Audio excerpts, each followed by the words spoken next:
le chimmi puncha nun pe in atiri chilla ka kansi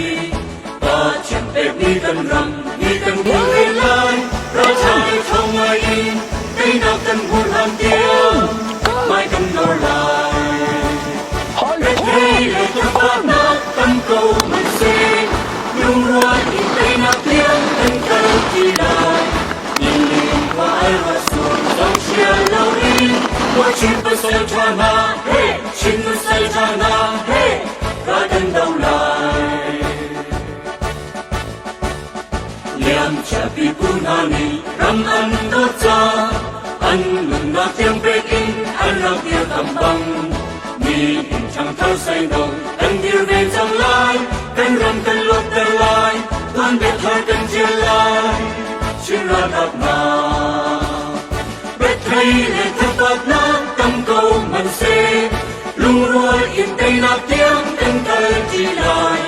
mình liền qua ai và sur dòng chia lâu in mỗi chuyện bất sai cha na hey chuyện bất sai cha na hey ra gần đâu lại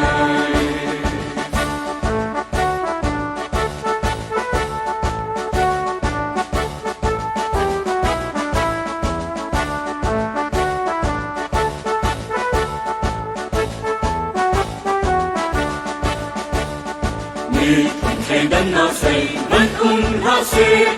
nu khát sinh u lên na chuyện mi phun gần si hầu mình đi chân lâu in cần đầu chỉ áp chung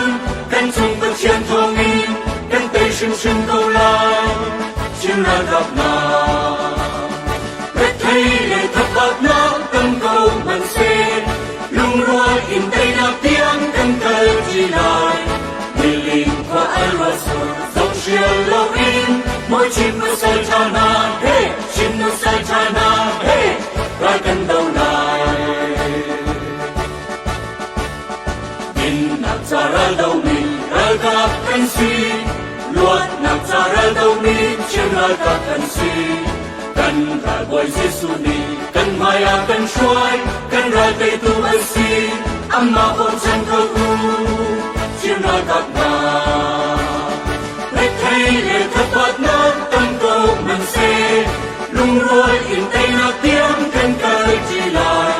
nhìn liền của ai và sur dòng chia lâu in mỗi chuyện bất sai cha na hey chuyện bất sai cha na hey